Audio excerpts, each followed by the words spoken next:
whatever. You'll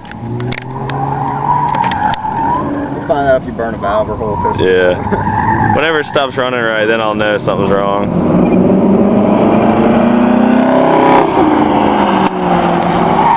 Smoke starts being blue. Yeah. I rebuilt the head not too long ago myself and hasn't burned any oil or smoke since, so. Yeah, compared to what I normally work on, it's kind of a job for the camp. Yeah. Wasn't real bad, but used to Toyotas, man, that shit's quick. Yeah, once you do it like 10 times, it gets pretty easy. Hope I only got to do it once. Like, I mean, the kids I like hang out with all drive those cars and all work on them. And my friend actually that used to work up at that shop, he recently left there, but he can swap out cams in like 15 minutes.